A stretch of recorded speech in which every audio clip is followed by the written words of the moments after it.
did you believe that it was going to work, that you were going to be able to get to see the president without an appointment? I had no idea. In fact, you did get to see the president without an appointment. We did. How much time did you have alone with the president? And I say alone, you had other people with you, but right from his aides before the crowd came running? Probably no more than 10 or 15 minutes. Was in that... I bet Pat Cipollone set a new land speed record. I got a call either from Molly or Hirschman that I need to get to the Oval Office. So that was the first point that I had recognized. Okay, there was nobody in there from the White House. Mark's gone.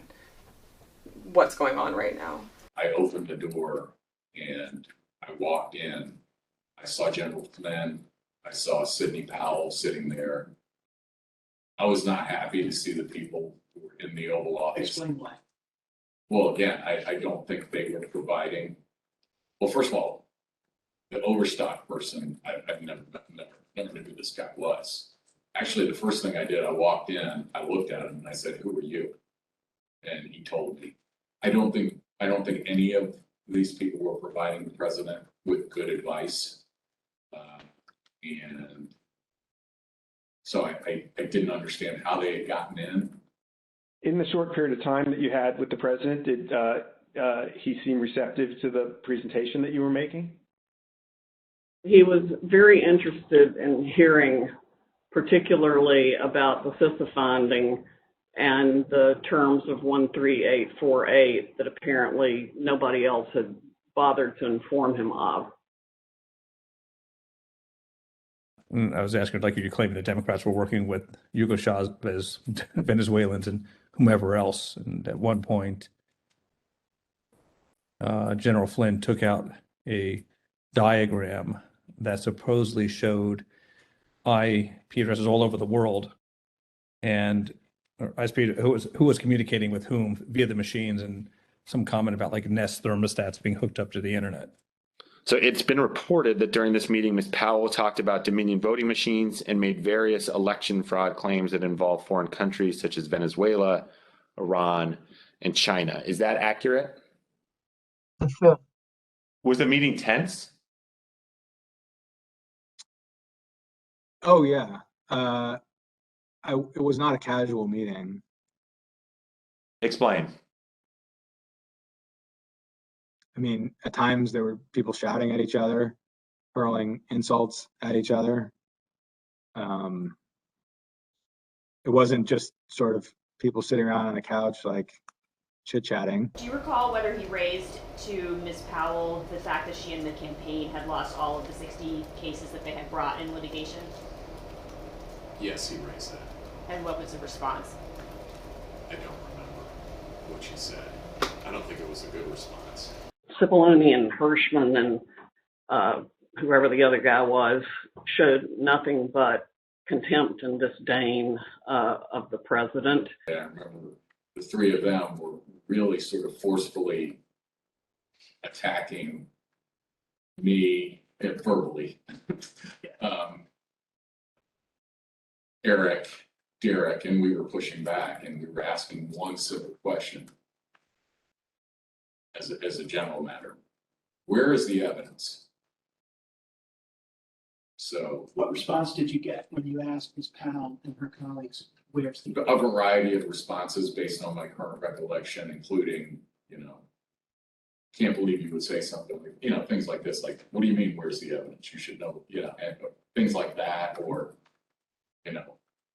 a disregard, I would say, a general disregard for the importance of actually backing up what you say with facts. And, then there was discussion of, well, we don't have it now, but we will have it or whatever. I mean, if it had been me sitting in his chair, I would have fired all of them that night and had them escorted out of the building. But Derek and I both challenged what she was saying.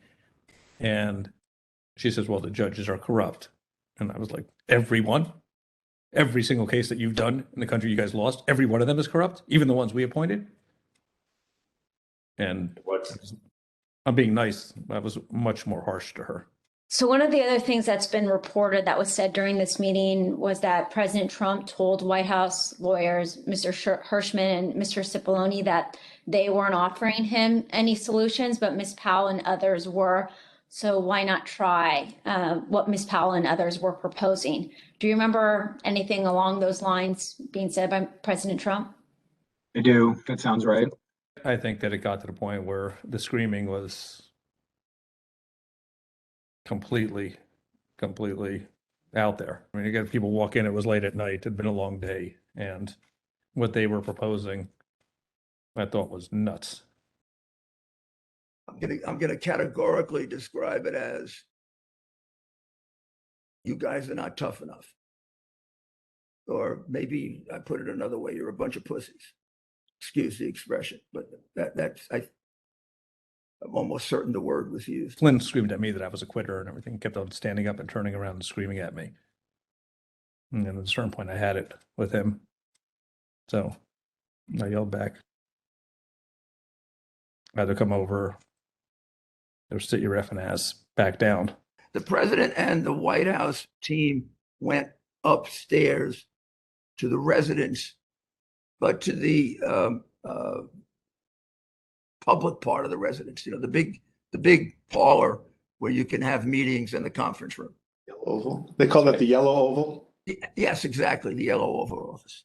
I always called it the upper. And I'm not exactly sure where the Sydney group went. I think maybe the Roosevelt room. And I stayed in the cabinet room, which is kind of cool. I really like that. All by myself.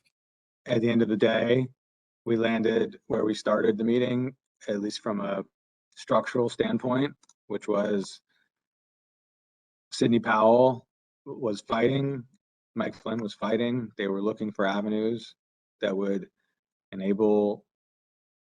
result in President Trump remaining President Trump He for a asked second Pat term. Cipollone